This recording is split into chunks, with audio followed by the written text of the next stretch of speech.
Bom dia, rapaziada. Mais uma vez aí, Felipe, vulgarmente conhecido como Fio, né?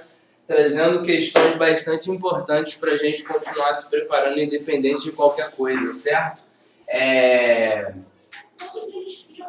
Vamos lá, né, rapaziada? Bateu um branco aqui, eu não entendi nada. Vamos começar a resolver algumas questões. Hoje está bastante misturado, entendeu? A gente está falando de vários assuntos diferentes. Então, por que eu fiz isso? Para a gente também não ficar muito focado só em globalização ou só em urbanização. Então, eu dei uma misturada aí para a gente, né, discutir assuntos diferentes. Então, vamos lá começar a brincadeira? Primeira questão, a gente tem esse mapa e cada uma dessas bolinhas aqui, ela está relacionada ao número de conflitos por terra, ok? Número de conflitos por terra. Lendo a questão, quanto maior essa bolinha for, maior vai ser o número de conflitos por terra. Ai meu Deus, estou com medo de atrapalhar a projeção, peraí. Aí, quando você vem e vê, procura bolinhas maiores, né? Você vai encontrar muitas aqui pelo centro-oeste, vai encontrar muitas aqui na região nordeste, vai encontrar muitas aqui na fronteira do Paraná com o Mato Grosso do Sul, né? Então, o que está acontecendo? A gente já consegue destacar esses pontos. Quais são os locais que a gente vai ter a maior quantidade de conflitos? Nordeste, aqui bem no centro do Brasil e aqui no norte do Paraná e sul do Mato Grosso do Sul. Voltando. E aí a gente vai ter esses conflitos mais nesses lugares. Memora isso aí. Nordeste, centro do Brasil ali, a tríplice fronteira, Goiás, Mato Grosso do Sul e norte do Paraná. Gravou? Agora vamos lá. Observando a diferenciação por estados e regiões e traçando um paralelo com as características da agricultura brasileira, é possível afirmar que os conflitos ocorrem principalmente em, letra A, áreas em processo de modernização agrícola e expansão da agroindústria. Letra B, estados administrados pela oposição ao governo federal e em crise econômica. Letra C, regiões de maior densidade demográfica e crescimento populacional acelerado. Ou letra D, periferias das grandes metrópoles e áreas urbanas em processo de rápida expansão.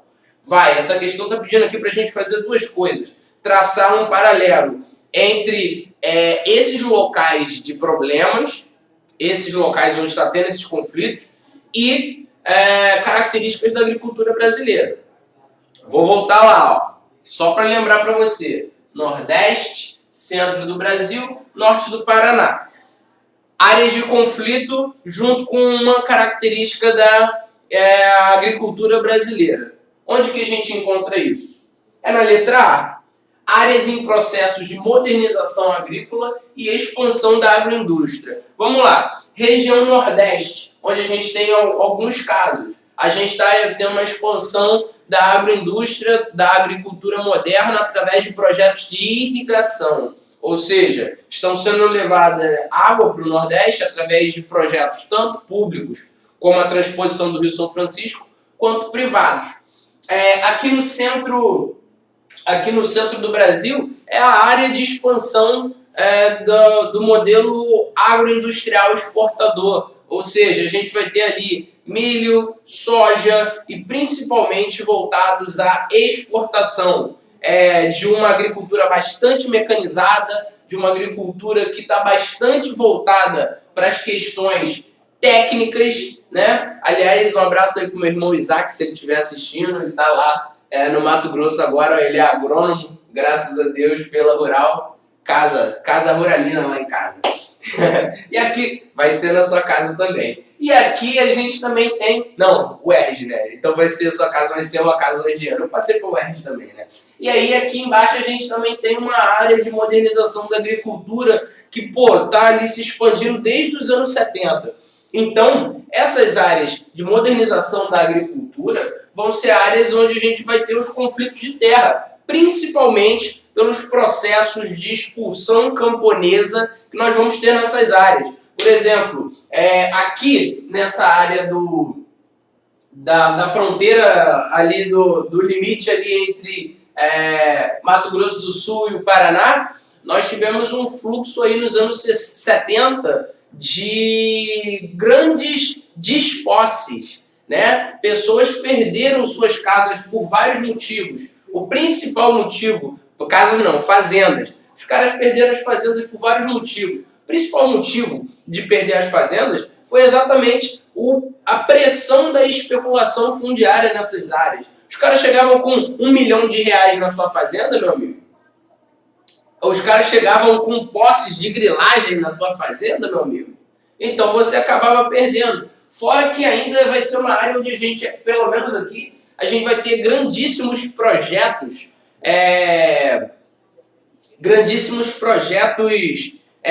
principalmente na área de energia, como a construção, por exemplo, aí já falando do Paraná, a construção de Itaipu, ali mais para o meio do Mato Grosso do Sul, a gente tem a construção de várias hidrelétricas menores, e nesse processo de construção de hidrelétrica, você sabe, né? A gente alaga um lago, putz, eu acho que isso é pleonasmo. Você alaga um lago, né? E aí todas as pessoas que moram naqueles lugares, elas vão perder suas moradias. A ponto de, no Brasil, a gente ter um movimento social chamado Movimento de Atingidos por Barragem, né? Que também está dentro desse contexto. E todas essas coisas que eu citei, elas causam conflitos entre os caras novos donos da terra contra os antigos donos. Então, todas essas coisas causam conflitos. Fora ainda a presença indígena em algumas regiões, que também é um motivo de disputa de terras. A gente vai ter o pessoal da soja pressionando muito para as pessoas, para os indígenas que moram em áreas que fazem limite com a fronteira agrícola, para essas pessoas saírem. Então, os conflitos entre os caras que plantam soja, os caras do agronegócio com os indígenas também geram conflitos nessas áreas. Beleza? Então, pra gente, letra A, anota aí, tira foto e tira print para você estudar depois. Beleza? Essa questão aqui, já vou explicando, tá? Essa questão, ela tá invertida. Essa imagem era para estar desse lado e esse texto era para estar desse lado, ok? E aí eu vou ler o texto. As mesmas forças produtivas engajadas no desenvolvimento extensivo e intensivo do capitalismo produzem tanto a integração como a fragmentação. As muitas variações de formas sociais de vida e de trabalho, compreendendo grupos e classes, etnias e minorias, nações e nacionalidades, religiões e línguas, são frequentemente recriadas. Talvez não dê para você visualizar essa imagem muito bem, mas eu vou explicar. Aqui em cima a gente tem várias pessoas de várias roupas, vários estilos diferentes. Elas passam por essa casinha chamada globalização. Anota. E quando elas saem do outro lado, elas saem completamente iguais. Ou seja, qual é a crítica que a Charge traz para a gente? Que a globalização ela vai criar um processo de padronização de cultura global. Beleza? Só lembra desses dois pontos. E aí a gente vai falar sobre isso aqui. A ilustração e o texto, viram? A ordem estava invertida. Isso aqui é uma dica também para questões de UERJ. A UERJ ela é linear pra caramba. Então, se ela fala sobre uma ilustração e um texto, a resposta ela tem que corresponder exatamente a essa ordem. Ilustração e texto. Se ela fala o texto 1 e o texto 2, a resposta tem que falar primeiro sobre o texto 1 e depois sobre o texto 2. Então, tem essa linearidade. Por isso que eu expliquei que as imagens estão invertidas. Também não sei porque isso aconteceu no slide. E aí, beleza. A ilustração e o texto expressam diferentes pontos de vista acerca do processo de globalização. Essa diferença se manifesta pela contradição entre letra A, polarização e dispersão econômica, letra B, elitização e popularização financeira, letra C, homogeneização e diversidade cultural, ou letra D, especialização e flexibilidade profissional. E aí, eu tô com mania de fazer isso aqui para tudo agora, não faz nem sentido. Homogeneização e diversidade cultural, vamos lá. Como eu falei, a ordem está invertida. Então, a primeira parte da pergunta faz referência à imagem. Qual é o processo que a gente está passando aqui? Várias pessoas em estilos diferentes passam pela globalização e saem exatamente iguais. Homogeneização, que é a transformação, nesse caso da cultura, a gente está falando de homogeneização cultural, é a transformação de um grande conjunto de culturas em uma só cultura, que hoje a gente denomina cultura global. É porque não tem como eu dar esse exemplo, porque não tem como eu levantar o pé. Mas se você pudesse ver meu pé, eu estou usando um tênis que virou febre no mundo, que é o Yeezy, né? Claro, o meu é falsificado, porque eu não tenho... Mentira, o meu original, mas eu não vou fazer isso aí, né? O que pra mim significa o Yeezy, cara? Um tênis que nem é tão bonito assim, normalmente eu ando mais de outros tênis, é um tênis que representa uma cultura sneakerhead, né, global, e ele se torna um ícone, igual o Air Force One branco, entendeu? Então, tipo, é uma coisa que foi lançada lá nos Estados Unidos, seguindo aquela tendência, se espalha pelo mundo todo, e várias pessoas de diferentes culturas que poderiam usar diferentes calçados escolhem usar exatamente o mesmo calçado. O que é isso? Homogeneização cultural. E aí a segunda parte faz referência ao texto. A gente pega principalmente esse trechinho final aqui, onde a gente vê um conjunto de práticas sociais, né? Trabalho, classe, etnia, minoria, nação, nacionalidade, religião.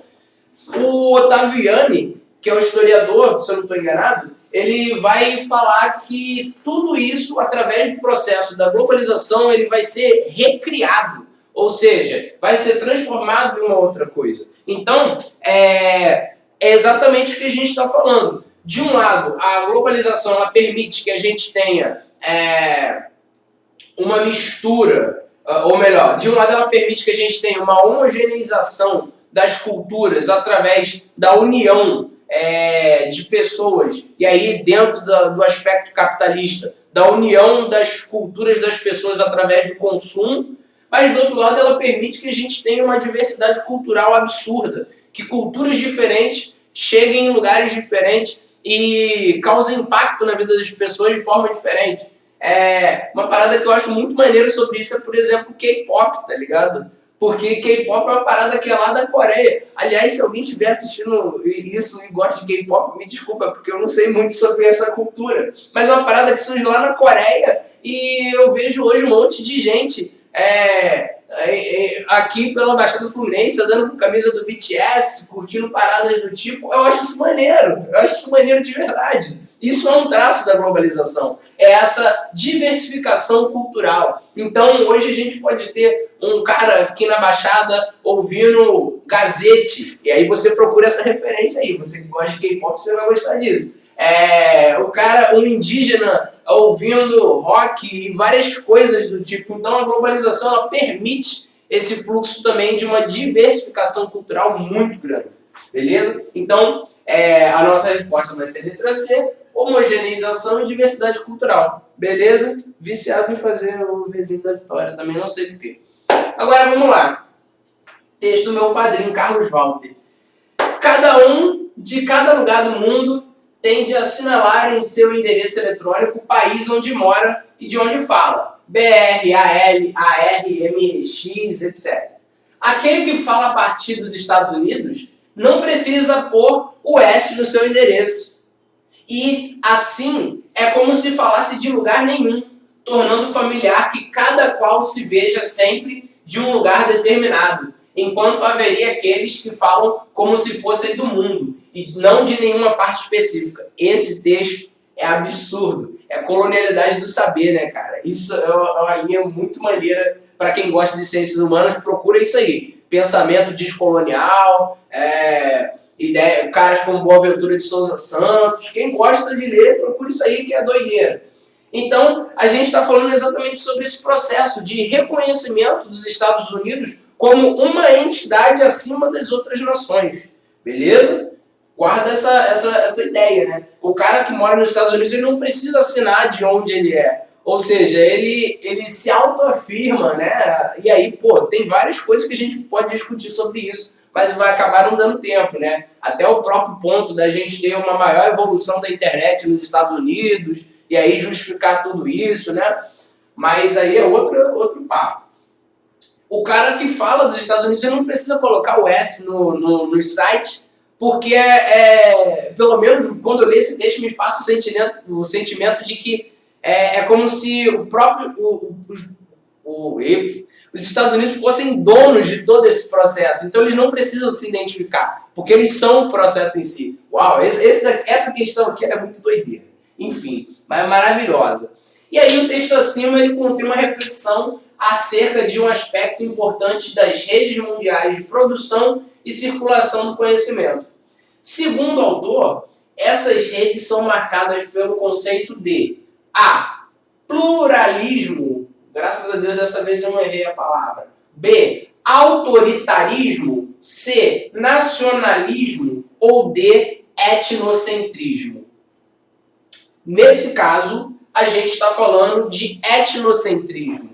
A ponto, quando a gente fala sobre essa ideia de Estados Unidos não precisar se identificar para poder estar na internet, é como se, de uma certa forma, os Estados Unidos entendessem como a sua civilidade, entre aspas, a sua forma de organizar a sociedade, de organizar a economia, ela fosse onipresente, ela fosse a única possível. É como se você... tipo você pedir a identidade de um presidente. Não faz sentido, porque todo mundo conhece ele, todo mundo sabe quem ele é. Então, os Estados Unidos ele se vale dessa ferramenta em vários aspectos da vida dele, em vários aspectos da vida política dele, né? De não precisar se identificar porque todo mundo sabe quem é. Isso aí demonstra uma atitude, acima de tudo, etnocêntrica, de entender que a sua forma de vida social, de civilização, está acima de outras formas. Estados Unidos eles têm várias práticas que demonstram isso. A principal é a que a gente chama de imperialismo, que é aquela ideia de dominação de outros países através de vários aspectos, como a força, como a violência, como a dominação econômica. E isso também tem muito do traço etnocêntrico, de achar que os Estados Unidos têm a resposta para os problemas do mundo, o que a gente está vendo que não é verdade. Beleza? Então a gente está falando sobre etnocentrismo nessa questão, pelo fato dos Estados Unidos, e não só os Estados Unidos, também acontece com vários outros tipos de países, principalmente europeus, né? É o fato de se entenderem como acima das outras nações. Vamos lá. Essa questão é meio doideira mesmo. Eu reconheço. Ela nas classificações ela tá como difícil. Então eu entendo, né? Vamos lá, a gente tem duas musiquinhas aqui que eu não vou cantar porque, enfim. Do lado a gente tem Disneyland e do outro lado Samba do Approach. Essa Samba do Approach eu sei, mas não vou cantar não. Para vocês terem um dia bom. Aí vamos lá. Disneylândia, né? Música hindu contrabandeada por ciganos poloneses faz sucesso no interior da Bolívia. É do Titãs essa música, eu acho. Multinacionais japonesas instalam empresas em Hong Kong e produzem com matéria-prima brasileira para competir no mercado americano. Aí a outra a gente tem Samba da Approach, que é mais conhecidinha, né? Venha provar meu brunch, saiba que eu tenho approach, na hora do lunch eu ando de ferry boat. Eu tenho savoir-faire, meu temperamento é light, minha casa é high-tech, toda hora rola um insight. Pô, mais bonito, né? Zé Cabaleiro, com todo respeito aos Titãs. E aí, as duas letras, elas trazem elementos de uma cultura globalizada. Não tem nem como a gente pensar em outra coisa, né? Então, basicamente vai ser sobre isso que a nossa questão vai falar. Sobre elementos das culturas globalizadas dentro dessas duas letras de música. E aí vamos lá. Os fragmentos das letras de música fazem referências a várias dimensões do processo de globalização vigente no sistema capitalista, sobretudo a partir da década de 80.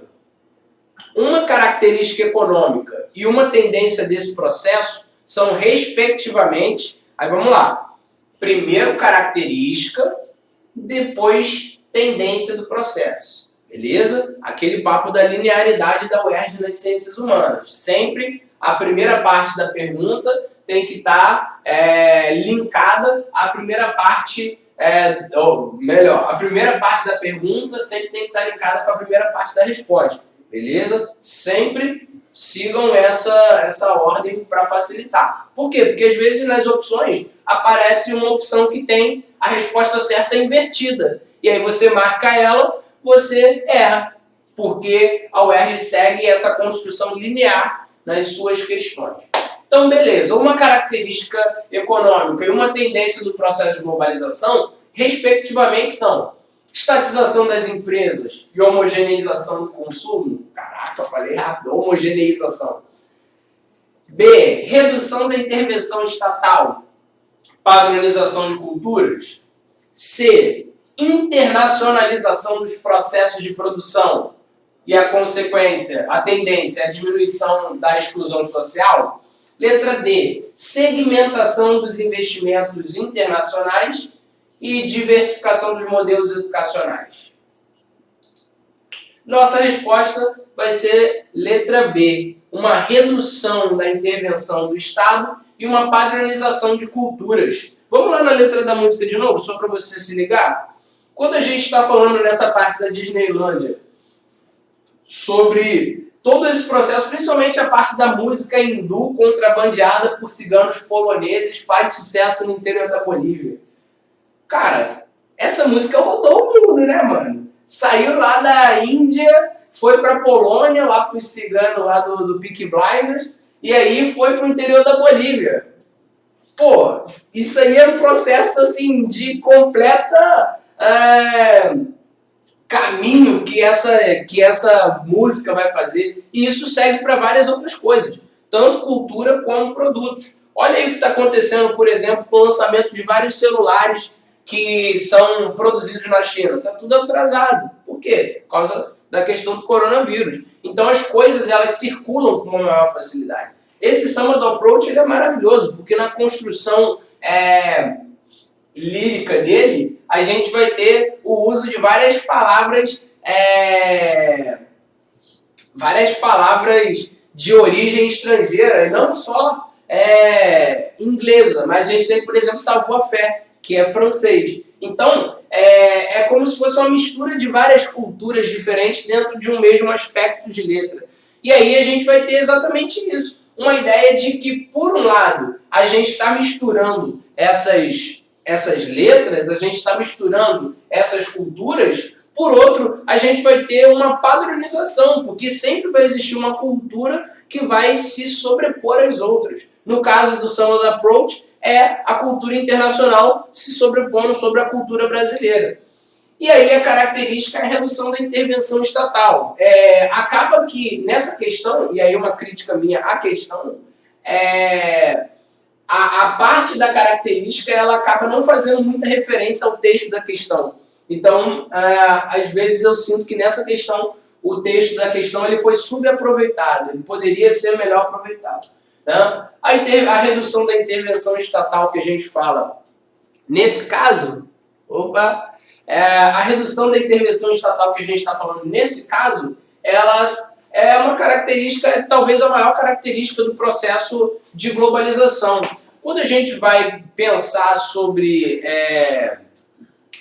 Caraca, fugiu aqui. Quando a gente vai falar sobre o aspecto financeiro que rege a globalização, é isso, é o neoliberalismo. E aí, qual é a principal característica do neoliberalismo? A redução gradativa da intervenção do Estado em tudo, né? Hoje a gente vê um neoliberalismo meio maluco no Brasil, que é um neoliberalismo meio conservador, que ele é liberal na economia e conservador nos costumes. É um neoliberalismo meio doido, mas também existe essa possibilidade. Mas a ideia geral do neoliberalismo é a diminuição da intervenção do governo em tudo, não só na economia, beleza? Vamos lá. Cara, essa questão é muito boa. Essa questão também é difícil. Difícil de verdade. Nas imagens estão representadas a malha urbana da cidade de Toledo, com suas ruas estreitas e de origem medieval, e a de um bairro de Los Angeles, cidade estadunidense que se expandiu principalmente após a Segunda Guerra Mundial. Olha a imagem, olha a imagem. Desse lado, aí eu não vou saber qual é o lado. Desse lado aqui, o meu lado esquerdo, é a cidade de Toledo. Desse outro lado é o subúrbio de Los Angeles. Inclusive eu já fui nesse lugar, isso aqui é o West LA. Cidade de Toledo, nunca fui. Essa forma toda diferentinha assim, né? As ruas todas bem visualmente mais estreitas, em alguns casos, mais desorganizadas. Aqui no subúrbio de Los Angeles, a gente tem essas grandes organizações de eixos viários, né? Mas se você for olhar ao redor, você vai ver que os bairros eles são milimetricamente planejados. Todas as ruas são bem quadradinhas, os quarteirões são bem feitos. Parece até Cabo Sul, né? Onde eu moro. Mentira. E aí, beleza. Deu pra ver a diferença entre uma e outra, né? E aí a gente vai ter lá, né? A diferença entre as duas malhas urbanas é explicada pela relação entre dois fatores que contribuíram para a organização desses espaços, embora em épocas bastante distintas. Esses fatores estão apontados em... Vamos lá. A gente está falando de duas coisas que colaboram para formar esses espaços da forma que eles são. Formar da forma, eu acho que é pleonasmo, né? Mas eles colaboram para os espaços serem do jeito que eles são, né? Que fatores são esses? Concentração financeira e verticalização, atividade econômica, especialização funcional, nível técnico e padrões de circulação, perfil de renda e segregação social, função urbana ou planejamento urbano. Cara, essa questão é difícil. Qualquer coisa que tu marcar aqui, você consegue arrumar uma justificativa. De verdade. Eu pelo menos, eu conseguiria, né? Mas, no nosso caso, a gente está falando, nessa questão dessas duas formas diferentes, a gente está falando do nível técnico e dos padrões de circulação. Beleza? Vamos lá. Por que nível técnico e padrões de circulação? Vamos lá, voltando à imagem. Primeira ideia é a ideia de nível técnico que vai fazer as cidades serem assim. Pensa no seguinte, a cidade de Toledo é uma cidade medieval. A forma de pensar a cidade no período medieval era uma. A gente não tinha ainda o desenvolvimento pleno do planejamento urbano, a gente ainda não tinha o desenvolvimento pleno até mesmo da ciência geográfica, que a gente às vezes acha que não, mas também ajuda a organizar o espaço. A gente não tinha o desenvolvimento de nada disso. Então as cidades, como a cidade de Toledo, como algumas cidades mais medievais, elas passam por um processo de autoconstrução. O que isso significa, autoconstrução? A cidade ela vai crescendo de uma forma naturalmente. Ela vai crescendo da forma que ela pode crescer. A Baixada Fluminense, parece também com a cidade de Toledo, a Baixada Fluminense, ela nasce nesse processo de autoconstrução também. É por isso que a gente vê muitos bairros da Baixada Fluminense, quando a gente olha os mapas, aparece muito mais, eles são muito mais parecidos com Toledo do que com Los Angeles. Por quê? Porque aqui em Toledo, a forma da cidade, o padrão técnico de construção dessa cidade, ele foi diferente do padrão técnico utilizado no subúrbio da cidade de Los Angeles. Então, não quer dizer que essa técnica seja ruim e que essa técnica seja boa, mas é dizer que dentro de cada um desses dois períodos históricos existiu um padrão técnico que levou as cidades a terem essas formas. Então, essa é a justificativa do padrão técnico. Agora, quando a gente fala sobre padrões de circulação, a gente vai ver isso muito mais dentro da imagem do subúrbio da cidade de Los Angeles. Por quê? Esses padrões de circulação eles estão relacionados ao fluxo de pessoas dentro das cidades. No caso de Toledo, não era necessário você fazer um viaduto gigantesco desse aqui, que parece até o viaduto dos Cabritos, né? O viaduto Oscar Brito, né? não tinha sentido, porque não tinha uma grandíssima circulação de pessoas nas cidades. Outra coisa que a gente precisa lembrar também é que nesse modelo de circulação, a gente está falando de um modelo de circulação rodoviarista, né? Se você estudou, se você está procurando aí manter seus estudos durante a quarentena e estudou industrialização brasileira, você vai ver que o Brasil, por muito tempo, manteve um padrão de circulação, um padrão de transporte, um padrão modal, que é a palavra bonita, rodoviarista. Então, o padrão de circulação nesse período, ele vai influenciar na forma da cidade ser assim. O padrão de circulação da cidade de Toledo, do período medieval, como era a circulação nessa cidade? Era a pé, era a cavalo, era no máximo de charrete. Então, a forma da cidade ela vai estar completamente adaptada a essas questões de transporte, como também no caso da cidade, do subúrbio da cidade de Los Angeles. É uma questão realmente difícil essa. Ela, nos níveis técnicos da UERJ, ela está dentro do nível difícil. Então, a questão do nível técnico e o padrão de circulação vão ser exatamente esses fatores que vão contribuir para a organização desses espaços, tá bom? Só para a gente ter aqui sempre que eu apresento essa questão, a maioria das pessoas marca a letra E, beleza? Só que o gabarito está na letra C. Por que não a letra E? Porque a questão do planejamento urbano não pode ser aplicada ao período da cidade de Toledo. A gente ainda não tinha essa discussão de planejamento urbano, tanto que prevaleceu a autoconstrução, tá bom? A autoconstrução tem a sua função? Tem. Mas ela é planejada? Não. Então a gente não pode falar de planejamento urbano, tá bom? Essa questão também é muito boa. Vamos lá. A gente tem várias áreas urbanas de vários lugares diferentes do mundo. Primeira imagem é na Varsóvia, na Polônia. Na segunda, Estados Unidos, Sacramento, Califórnia, né? Na Índia a gente tem Bangalore e na China a gente tem Chengdu. Não sei se vai dar para ver muito bem daí da casa de vocês, mas a gente tem dois tipos de definição da área urbana. Uma até 1990 e uma a partir dos anos 2000. Na primeira imagem, e aí essa definição de área urbana, áreas construídas até os anos 90, amarelinha. Áreas construídas no pós-2000, áreas vermelhinhas, beleza?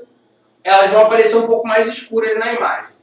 Lá na Varsóvia, a gente tem áreas construídas até 1990, uma mancha enorme, completamente amarela de áreas construídas até 1990. E pouquíssimas áreas construídas após os anos 2000. Aqui em Sacramento, na segunda imagem, a gente vai ter uma mancha amarela enorme também, porque a maior parte da cidade foi construída a partir dos anos 90.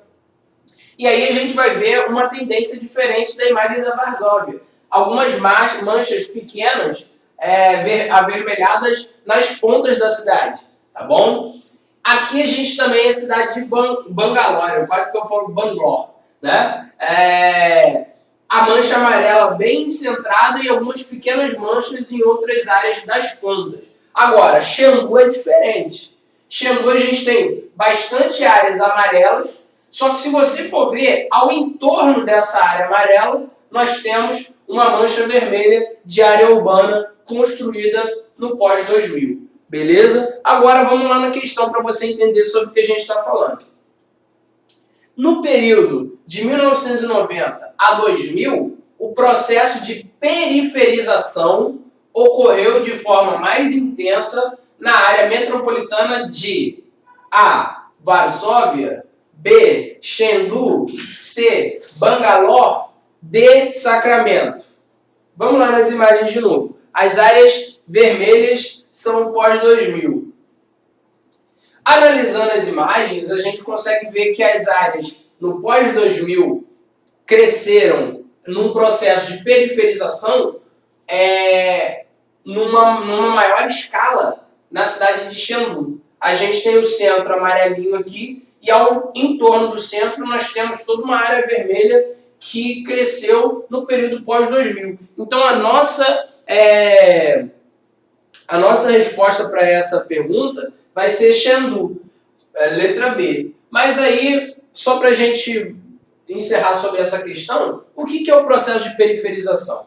É o crescimento de áreas urbanas mais ao interior. Você já viu aquele meu maravilhoso desenho, desenho isso em tudo quanto é lugar. Na casa da minha mãe tem esse desenho na parede, que é o desenhozinho da Central do Brasil, e aí a gente vai tendo os bairros ao longo da linha do trem. Você vai lembrar desse desenho. A gente tem os bairros ao longo da linha do trem e até um certo ponto a gente vai chamar de subúrbio. E aí, a partir desse ponto, a gente vai chamar de periferia.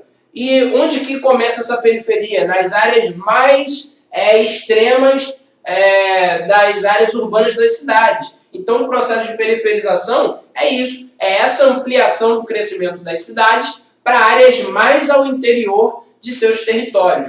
Né? É a periferia. No exemplo do Rio de Janeiro, o que a gente tem? Tem o centro do Rio, né? O núcleo duro do município do Rio ali, como a própria área do centro, alguns bairros da velha Zona Sul, como Botafogo, Flamengo, Santa Teresa já em outro aspecto, Lapa, Rio Comprido, esse é o centro duro do Rio de Janeiro.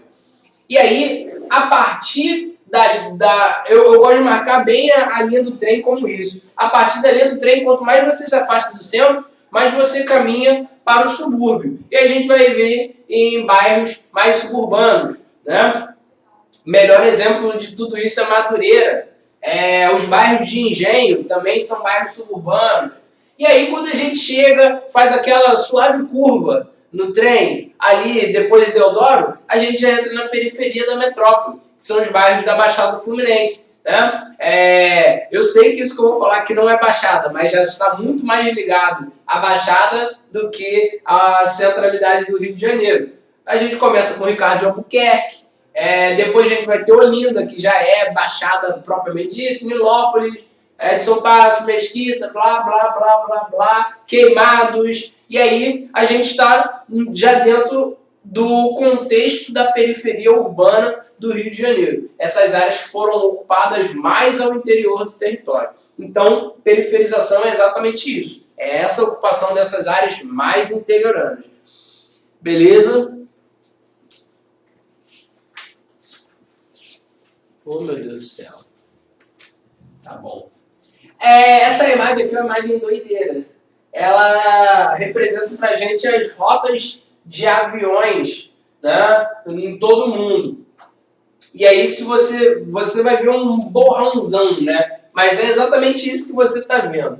A principal concentração de rotas de avião, ela está na Europa, nas áreas próximas à China e nos Estados Unidos. São as áreas de maior concentração de rotas de avião. No Brasil, se você for ver as rotas de avião, elas vão se concentrar exatamente na região sudeste, tá bom? Por ser um lugar que está mais relacionado aos fluxos urbanos e de uma economia global. Então, a gente vai ter uma concentração aqui no Brasil na região sudeste.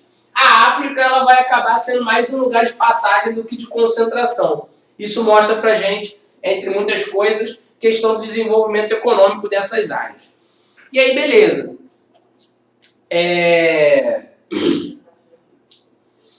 E aí a gente tem a questão, né? Nessa representação das rotas do transporte aéreo comercial, o mapa ilustra a seguinte mudança na geopolítica internacional contemporânea. Aculturação de áreas periféricas, metropolização de regiões rurais, globalização de países desenvolvidos, conurbação de aglomerados populacionais ou a unipolaridade dos fluxos aéreos. Tem muita gente que marcou a letra D, tá bom? Mas o nosso gabarito é a letra C, globalização de países desenvolvidos, beleza? Por quê? Porque através da globalização, nos países desenvolvidos, a gente vai ter um maior fluxo de tudo partindo desses países. Seja fluxo de informações, seja fluxo de pessoas, seja fluxos de dinheiro, que a gente chama de fluxo de capitais, né? E na outra ponta desses fluxos, a gente tem países respondendo a esses fluxos, né? Por exemplo, o exemplo Brasil e Estados Unidos. Estados Unidos, país central, desenvolvido, líder da globalização, um dos líderes do processo da globalização, e o Brasil. A gente vai ter uma ligação aérea, pelo menos nessa imagem aqui, bastante considerável com os Estados Unidos. Então, ao mesmo tempo que ele vai ser uma centralidade, um país centralizador desses fluxos, a gente vai ter uma resposta a essa centralidade gerada por esses países. Então, quando a gente está falando nessa questão, a gente está falando sobre a globalização de países desenvolvidos como gerador dessa centralidade. Por que a gente não pode falar de unipolaridade dos fluxos? Porque a gente não tem esses fluxos localizados somente em um lugar. Claro, a gente vai ter um fluxo muito grande na Europa? Sim, mas não é único. A gente tem um fluxo grande na Europa, na China, um pouco aqui para a Índia também, um pouco aqui para a região dos Emirados Árabes e também para os Estados Unidos. Então, essa questão de fluxos não é unipolar, ela é multipolar. Show! Próxima questão. Essa questão ela tem um texto e uma imagem, ok? Vamos lá. Em 88, Estados Unidos e Canadá assinaram um acordo de livre comércio que recebeu a adesão do México em 1992. Estava criado o Acordo de Livre Comércio da América. De Livre Comércio da América do Norte. Pensei em outra coisa. Livre Comércio da América do Norte, o NAFTA, que entrou em vigor em 1º de janeiro de 94. Um dos principais pontos do acordo é eliminar as tarifas alfandegárias e obstáculos para o livre trânsito de bens e serviços. Essa última frase é a frase central da questão.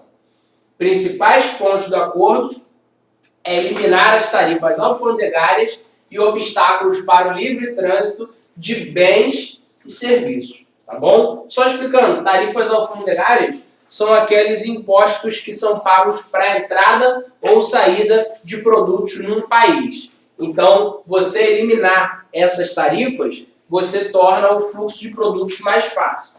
Tá? Guarda essa última palavrinha, né? Livre trânsito de bens e serviços. E aí a gente tem essa imagem,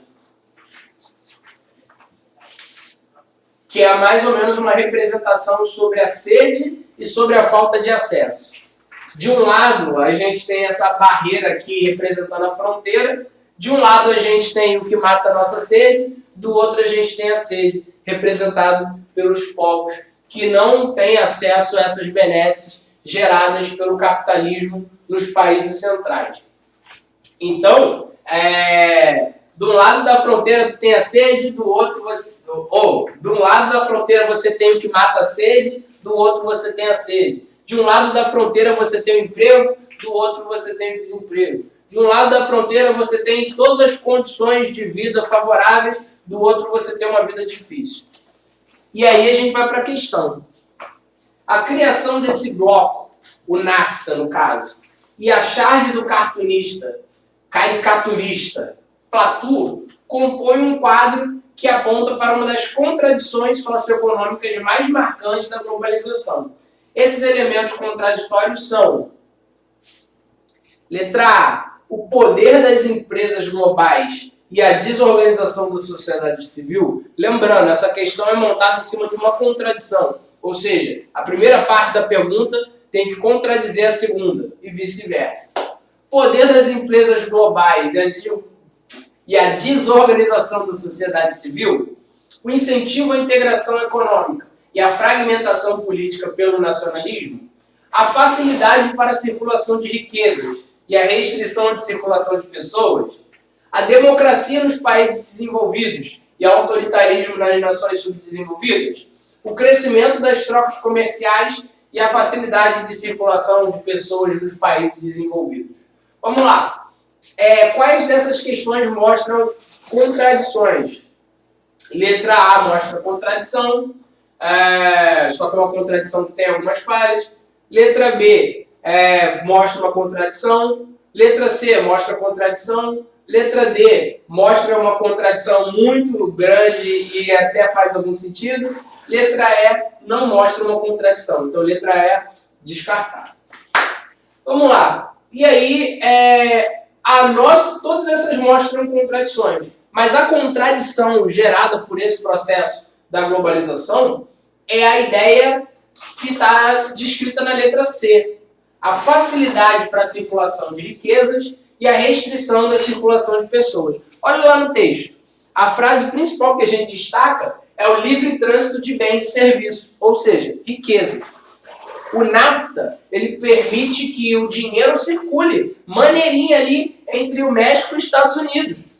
Só que o mesmo acordo que permite que o dinheiro circule, ele prevê que as pessoas não circulem. Então, essa é a grande contradição entre o texto e a imagem. O dinheiro do México ele pode ir para os Estados Unidos, mas o mexicano não pode. Então, essa é uma das grandes contradições apresentadas por esse momento do sistema capitalista, por esse momento da globalização, a contradição da circulação de riquezas e a restrição da circulação de pessoas. Isso também vai ser visível quando a gente pensa na questão dos refugiados na União Europeia. Você vai lembrar muito bem que a União Europeia, como bloco, ela tem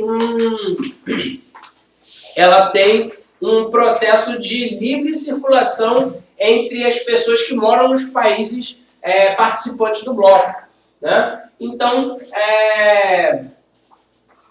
só que quando a gente pensa sobre livre circulação para além desse bloco, essa circulação é restrita. E aí, se você for pensar na Europa como um país produtor, o dinheiro desses países onde os refugiados moram, esse dinheiro ele provavelmente circulou na Europa.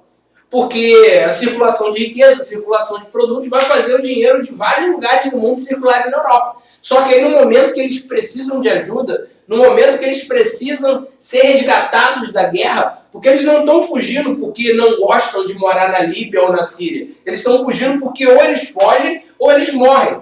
E aí a Europa vira as costas. Mas para o dinheiro, não, pode mandar para a Europa.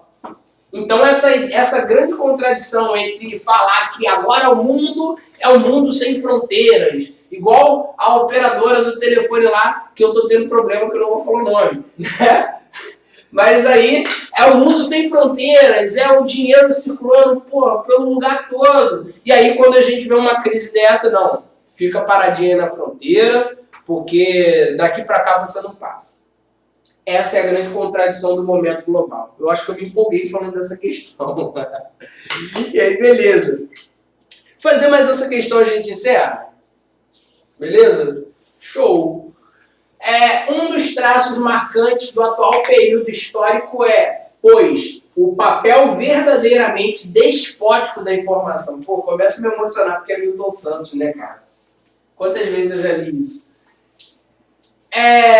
Conforme já vimos, as novas condições técnicas deveriam permitir a ampliação do conhecimento do planeta, dos objetos que o formam, das sociedades que o habitam e dos homens em sua realidade intrínseca. Todavia, nas condições atuais, as técnicas da informação são principalmente utilizadas por um punhado de atores em função de seus objetivos particulares, aprofundando assim os processos de criação de desigualdade. Aí, dica cultural para quem curte humanos. Esse livro do Milton Santos, ele é fácil de ler. Não é igual a Natureza do Espaço, que é uma parada do livro assim, que é complicado pra caramba de ler. Por uma outra globalização. É uma aula. Lê esse livro que você vai entender tudo sobre globalização e vai estar extremamente preparado, inclusive, para as provas que a gente tem para fazer. Vai ajudar bastante. Até porque Milton Santos, geógrafo brasileiro, baiano, negro, é bastante citado nessas provas. E tem como achar na internet esse livro aí. Aí tá bom, a gente está falando nesse texto basicamente sobre controle de informação, ok? Existe, desculpa, eu sei que esse papo é um pouco Illuminati. Existe uma elite global que controla os fluxos de informação. Os grandes meios de mídia, eles podem da mesma forma te informar e te desinformar. Eles podem te mostrar o mundo, como eles podem te alienar de alguns processos. Então, quem controla a informação vai controlar os destinos da nossa sociedade. É basicamente isso que o texto está falando. E o Milton ainda vai destacar que essa informação poderia ser usada para o bem da humanidade, mas ela é usada para fins de controle. Então, basicamente o resumo desse texto é isso. Quem controla a informação controla o destino das nações. E aí a gente vem para a questão.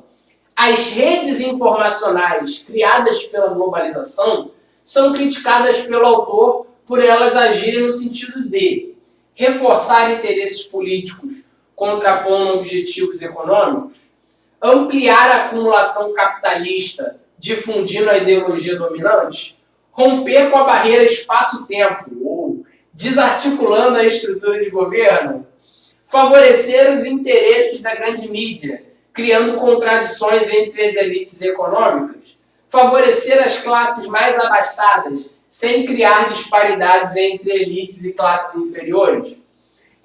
Deixa eu só falar uma parada. A primeira parte, antes da vírgula, de todas as questões, elas estão certas. Inclusive, essa parada de romper a barreira espaço-tempo, ela é doideira demais. Tá no livro. Quem gosta desse tipo de viagem. Agora, o que deixa errado é a segunda parte após a vírgula. E aí a nossa resposta vai ser exatamente a letra B. Ampliar a acumulação capitalista, difundindo a ideologia dominante. Pensa no seguinte. Ai, meu Deus, como é que eu falo disso sem falar nomes? Vou dar um jeito. Existe no mundo inteiro uma tendência de nós, pessoas mais pobres, querermos nos aproximar do estilo de vida das pessoas mais ricas. Isso é normal, beleza? Então a gente estuda, a gente trabalha, a gente se esforça para viver da forma que as pessoas que têm mais dinheiro vivem, para visitar os lugares que as pessoas que têm mais dinheiro visitam, para ter as coisas que as pessoas que têm mais dinheiro têm. Beleza? Algumas pessoas terem esse tipo de pensamento, de querer viver essas coisas, faz parte de um projeto da classe dominante para ter um controle maior sobre a vida dos trabalhadores. Então é difundido para a gente a ideia de que o status de sucesso é você morar fora do Brasil, é você ir se mudar completamente para Nova York, igual eu vou fazer ano que vem. É você estar fora de tudo isso, é você passar suas férias em Fernando de Noronha. Então, cria-se todo um status de coisas, e que a partir desse status de coisas criados, a gente acaba, para poder estar mais próximo dessas coisas, acreditando nas mesmas coisas que a classe dominante acredita. Então, por exemplo, uma parada que a classe dominante acredita piamente, que o fim de programas sociais, que o fim de programas de auxílio, que o fim de toda a estrutura do Estado para os mais pobres, o fim disso tudo melhora a vida das pessoas. A classe dominante acredita nisso. Só que aí o que a gente vê hoje? Vê o cara que é pobre, que não tem dinheiro nenhum, assinando embaixo desse discurso, que é um discurso que valoriza, que privilegia quem já está com dinheiro. É tipo o cara que está morrendo afogado e falando que não quer a boia, porque existe um amigo dele que sabe nadar. É meio isso. Então, o discurso da ideologia dominante, a partir das grandes mídias, ele vem sendo difundido como uma verdade absoluta para a vida dos trabalhadores. Só que isso não se sustenta no mundo real. O que é melhor para as elites, nem sempre, ou melhor, quase sempre, não é melhor para o povo. O que é melhor para os poderosos, para os políticos, para os caras que mandam e desmandam, não é sempre o melhor para o povo. E aí o controle da mídia, o controle das redes de informações, ela coloca dentro da nossa cabeça que os caras que querem acabar, por exemplo, com Bolsa Família, com essas paradas todas, com programas de assistência social, os caras que querem acabar com o SUS eles estão certos, mesmo quando tu não tem plano de saúde. Então, tipo assim, o que é isso? É a forma que a informação vai penetrar na cabeça das pessoas para, de certa forma, fazer até você, que não é privilegiado, apoiar o modelo capitalista de acumulação. É tudo feito através da informação. É tudo feito através desse processo de dominação. E é exatamente o que eu falei na questão. Quem domina a informação, domina o fluxo da sociedade. Beleza, gente? Então, por hoje mais ou menos isso. Forte abraço para vocês aí. Se cuidem. Álcool em gel, vovô em casa, máscara na rua. Continuem estudando. Não deixem de estudar, porque os nossos concorrentes eles não estão parando de estudar. Então se esforce, corra atrás, aproveite esse momento para aumentar o seu capital cultural, leia livros, assista bons documentários e continue estudando junto com a gente. Valeu, gente? Forte beijo, forte abraço virtual, porque não pode abraçar nem beijar. E é isso, rapaziada. Até mais.